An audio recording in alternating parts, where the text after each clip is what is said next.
This woman treated her housemaids like trash, until one came back from the dead. Seraphina thought she was untouchable in her Lagos mansion.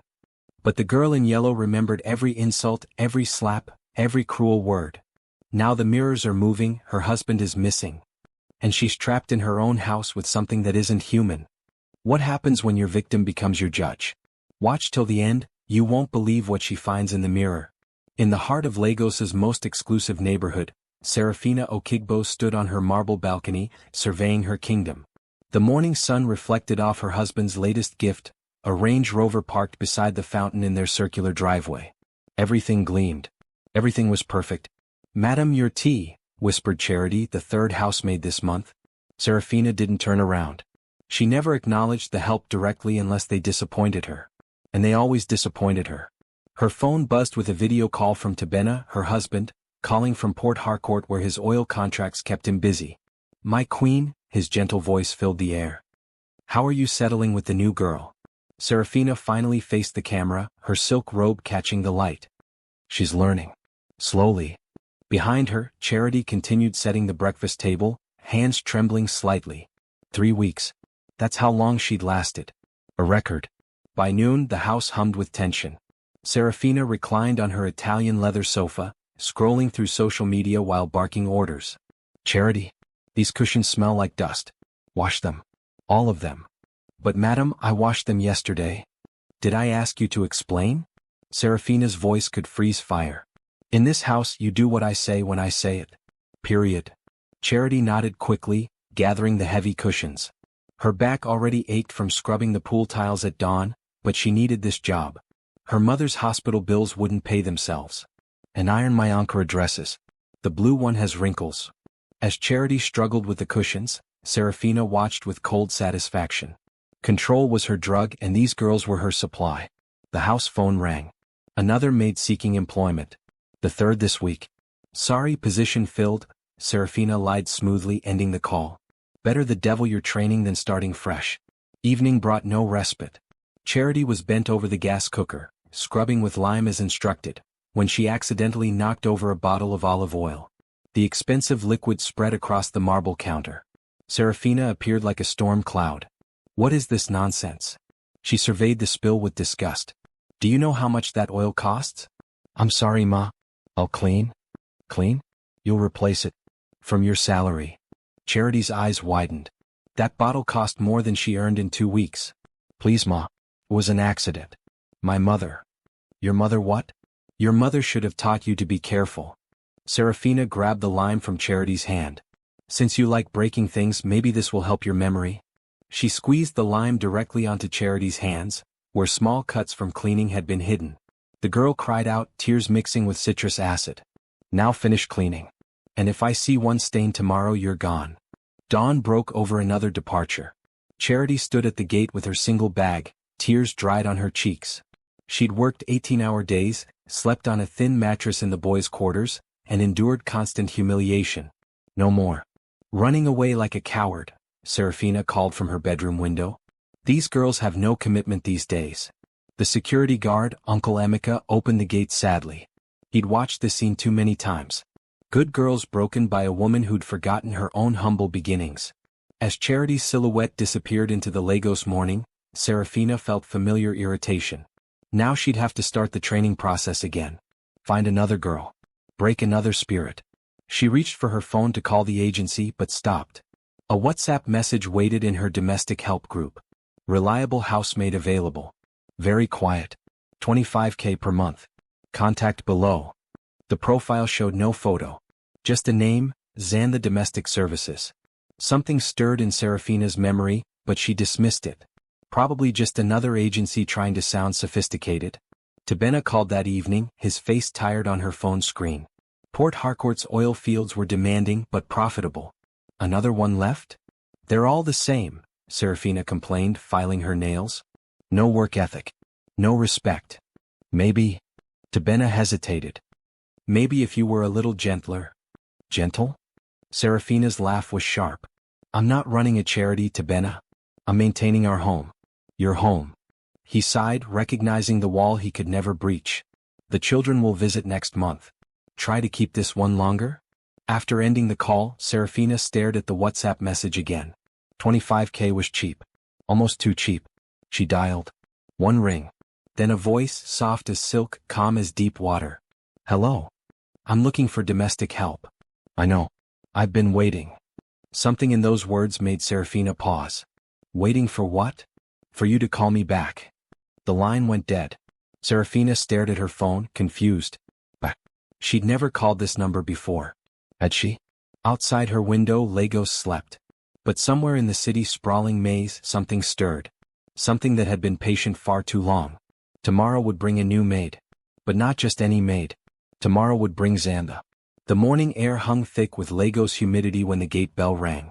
Seraphina had barely finished her skincare routine when the sharp sound cut through the silence. From her bedroom window, she peered down through the CCTV monitor beside her vanity table. A girl stood at the gate. Not just any girl, this one was different. She wore a faded yellow wrapper that seemed to glow despite its worn appearance, and white rubber slippers that had clearly walked many miles. Her hands hung loose at her sides, but her posture was perfectly straight, like a soldier at attention. What disturbed Seraphina most were the girl's eyes. They stared directly into the camera lens, unblinking as if she could see through the electronic barrier straight into Seraphina's soul. The girl's lips curved into the faintest smile, not friendly, not nervous, but knowing.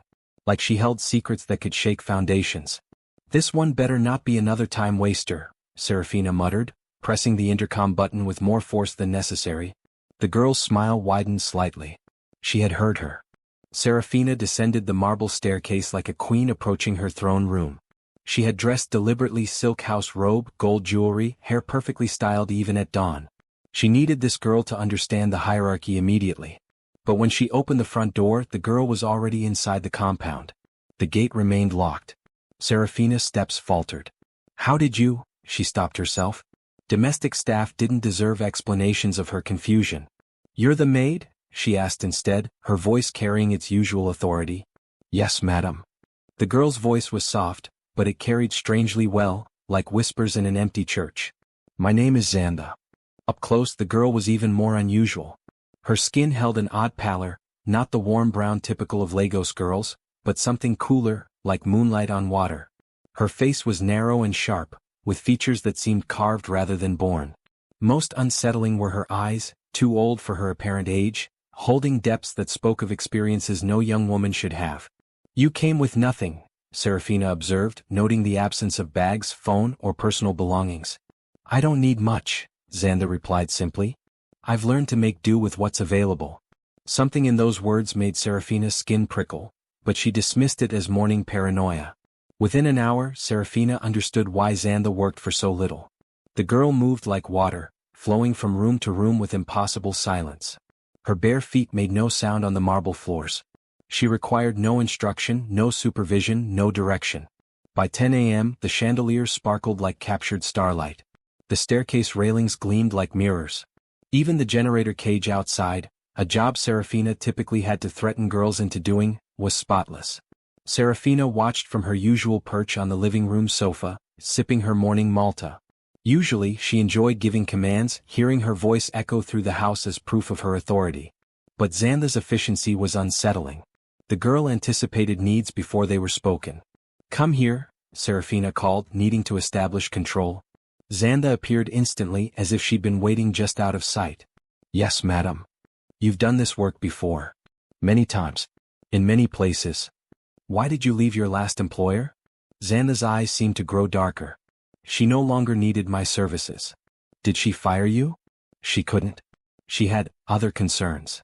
The way Xanthe said other concerns made the temperature in the room seem to drop several degrees. Sleep had always come easily to Seraphina. Her conscience, unburdened by empathy, rarely troubled her rest. But that night, something pulled her from sleep, a sound so faint she might have imagined it. Humming. Soft, melodic, but somehow wrong. Like a lullaby sung at a funeral. She grabbed her phone, its blue light cutting through the darkness. The sound was coming from the hallway. Heart beating faster than she cared to admit, Seraphina crept to her bedroom door and opened it just enough to peer through. Xanthe stood in the center of the corridor, still wearing her yellow wrapper. But she wasn't alone. She faced the large mirror that hung opposite the master bedroom, and she was speaking to it in whispers too low to understand. What made Seraphina's blood freeze wasn't the conversation itself, it was the response.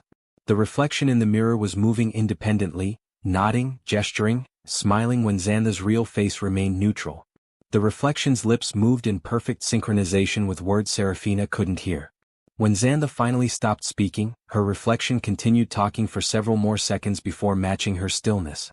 Seraphina closed the door with trembling hands, her silk nightgown suddenly feeling too thin against her skin. She spent the remaining hours until dawn staring at the ceiling, afraid to close her eyes. Morning brought no comfort. Seraphina entered the dining room to find her breakfast perfectly prepared, tea brewed to her exact preference, toast cut into triangles, fresh fruit arranged artistically. She hadn't mentioned any of these preferences to Xanthe. "Who told you how I like my breakfast?" she demanded as Xanthe refilled her teacup. "You did, madam. Yesterday morning." Seraphina's grip tightened on the delicate china. "I most certainly did not. You prefer Earl Grey tea steeped for exactly 4 minutes. 2 teaspoons of sugar, no milk. Toast lightly browned with butter only on one side. Orange slices, never wedges. You mentioned this when you showed me the kitchen." The problem was Seraphina remembered giving no such tour, sharing no such details. Yet everything was exactly as she preferred it. "And you take your evening medication with warm milk at 9 p.m., Xanthe continued, her voice remaining perfectly level. "The white pills for blood pressure, the blue ones for anxiety, and the small yellow tablets you hide in your jewelry box." Seraphina's fork clattered against her plate. The yellow tablets were her secret imported sleeping pills that helped silence the whispers her conscience sometimes made in the small hours. Tabena didn't know about them. Even her doctor didn't know about them. "How do you? Would you like me to prepare them tonight?" Xanthe asked innocently. "Same time as always?" Seraphina stared into those 2 old eyes and realized with growing horror that "always" was a word that shouldn't exist between them. They had met yesterday. There was no always. Yet somehow, impossible as it seemed, Xanthe knew her better than she knew herself. Outside, Lagos continued its endless dance of traffic and life. But inside the mansion on Lekki Phase 1, reality had begun to bend in ways that defied explanation. And in the dining room mirror, Seraphina's reflection smiled while her real face remained frozen in fear. Seraphina's hands shook as she rifled through her wardrobe, searching for something, anything to calm her nerves. 3 days had passed since Xanthe's arrival and the house felt different. Colder. More alive in ways that made her skin crawl. Behind her silk blouses, her fingers touched something that shouldn't exist. A photograph, old and worn, tucked between her designer clothes like a confession waiting to be discovered. She pulled it out slowly. The image was faded but clear, her front gate but not as it looked now. This was the old design from 5 years ago, before the renovations, before the gold-plated nameplate, before the marble fountain. And kneeling outside that gate, barefoot in torn clothes, was a young girl. Thin. Desperate. Her hands clasped in prayer or pleading. Her face was turned upward, toward the camera, toward the house, toward mercy that never came. Seraphina's breath caught. Even younger, even more broken, it was unmistakably Xanthe. Memory flooded back like dirty water breaking through a dam. That day 5 years ago. The economic recession had hit everyone hard. Street children had multiplied like weeds, appearing at every gate, every traffic light, every conscience that still functioned. This particular girl had knelt outside for hours. Not begging loudly like the others, just kneeling in silent supplication. Seraphina had watched from her window, irritated by the persistence, by the quiet dignity that felt like judgment. "Dirty thing," she had screamed, storming outside. "You want to enter my house and steal? Get out. Get out." She had grabbed the garden hose and sprayed the girl like an animal, watching her stumble backward, soaked and shivering. Then came the slap, sharp, public, humiliating. "If I see you here again, I'll call the police." "Madam, you called for me?" Seraphina spun around, clutching the photograph. Xanthe stood at the bottom of the staircase, her yellow wrapper seeming brighter in the afternoon light, her expression perfectly neutral. "This picture," Seraphina held it up with trembling fingers. "Where did it come from?" Xanthe climbed the stairs slowly, each step deliberate, measured. "I wouldn't know, madam. Perhaps it fell from your memory. Don't play games with me." Seraphina's voice cracked like a whip. "This is you, isn't it? 5 years ago. Outside my gate." When Xanthe reached the top step, she stood eye to eye with Seraphina. This close, her pale skin seemed almost translucent, and her 2 old eyes held depths that spoke of patience stretched across years. "Many girls have knelt outside your gate," Xanthe said softly. You've turned them all away. Some with words. Some with water. Some with harder things. You came back for revenge? Is that it? Seraphina tried to inject authority into her voice, but it came out hollow. Xanthe tilted her head like a curious bird. Revenge is such an ugly word. I prefer balance. What do you want? Money? I can pay you to leave. You already pay me, madam. 25,000 naira per month. Very generous for someone who used to give nothing at all. The way she said nothing at all carried the weight of every refused kindness, every door slammed in desperate faces, every moment when mercy could have lived but chose to die instead. That night the mirrors began to behave strangely. Not just the one in the hallway, all of them. The bathroom mirror showed Seraphina's reflection arriving 2 seconds before she entered the room. The dining room mirror reflected conversations she wasn't having with people who weren't there. But the worst was the living room mirror, an ornate piece Tebena had bought from an antique dealer in Victoria Island. As Seraphina tried to watch television, she became aware of movement in her peripheral vision. Her reflection was cleaning the house. While Seraphina sat motionless on the sofa, her mirror image moved around the reflected room, dusting furniture that didn't need dusting, organizing books that were already organized, performing the domestic duties Seraphina had always delegated to others. What is happening to me? She whispered to the empty room. From the kitchen came Xanthe's voice, though she was supposedly upstairs cleaning bedrooms. You're seeing things as they really are, madam. Sometimes mirrors show us what we refuse to see. Seraphina ran to the kitchen. Empty. She called upstairs. Xanthe. Yes, madam? The voice came from directly behind her. She spun around. Xanthe stood there with a tray of tea as if she'd been there all along. How did you? Seraphina stopped. These questions never got answered, only returned as riddles wrapped in that too calm voice. Your evening medication, Xanthe said, placing the tray on the counter. The yellow pills are already dissolved in the warm milk. Just as you like it. Seraphina stared at the glass. She hadn't asked for her medication. She hadn't even thought about it yet. But there it was, prepared exactly as she secretly preferred it, by someone who shouldn't know her secrets. At 11 p.m., Seraphina tried to call Tebena. She needed to hear his voice, needed the anchor of his reality to steady her spinning world. But when she dialed his number, the phone didn't ring. Instead, she heard her own voice. Hello, Tebena? It's me. Seraphina? You sound strange. Are you all right? I'm fine. Just missing you. When are you coming home? The conversation continued, but Seraphina wasn't having it. She was listening to it. Her phone showed an active call, but the voice speaking wasn't coming from her mouth. She ended the call and immediately dialed again. Same thing. Her own voice, having conversations she wasn't having, saying things she wasn't saying. Panicking, she ran to her laptop and video called him through WhatsApp. Tebena's face appeared on screen, but he looked confused. Seraphina? We just talked 5 minutes ago. You said you were going to sleep. No, I didn't. This is the first time I'm calling you today. Tebena's expression grew concerned. Baby, we've talked 3 times today. This morning about the new maid, this afternoon about the grocery delivery, and just now about, are you feeling okay? Seraphina's world tilted. She had no memory of those calls.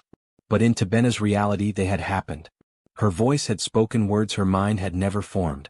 I have to go, she whispered and closed the laptop. Behind her, Xanthe's reflection stood in the bedroom mirror, though Xanthe herself was nowhere to be seen. The reflection smiled and waved. Unable to trust her own bedroom, Seraphina moved to the guest room. But even there, the mirror watched her with eyes that weren't quite her own. Her reflection moved with subtle differences, a smile that lingered too long, gestures that felt borrowed, expressions that seemed to mock her fear. At midnight, she grabbed a hammer from Tebena's toolbox and faced the mirror. I know you're in there, she said to her reflection. All of you. Whatever game this is, it ends now. Her reflection shook its head sadly, like a parent disappointed in a child's behavior. You shouldn't break what you can't fix, it said in her voice. I'm not crazy. Seraphina screamed and swung the hammer. The mirror cracked but didn't shatter. Instead of the sharp sound of breaking glass, it released something else, a sound like wind through empty houses, like doors closing on abandoned rooms, like the echo of every cruel word she'd ever spoken. Blood appeared on her reflection's face, though her real face remained unmarked. The crack in the mirror spread like a web, and in each fragment, a different version of her stared back, some crying, some laughing, some screaming silently. From the doorway came Xanthe's voice, soft as silk, cold as judgment. You shouldn't have done that, madam. Now they all want to come out. Seraphina turned, but the doorway was empty. When she looked back at the mirror, all the reflections were smiling. And in the distance, she could swear she heard the sound of multiple footsteps walking through her house. Footsteps belonging to people who weren't there. Or people who had been there all along, just on the other side of the glass. Thank you for watching till the end. Don't forget to like, comment, share and subscribe to this channel for more interesting videos like this.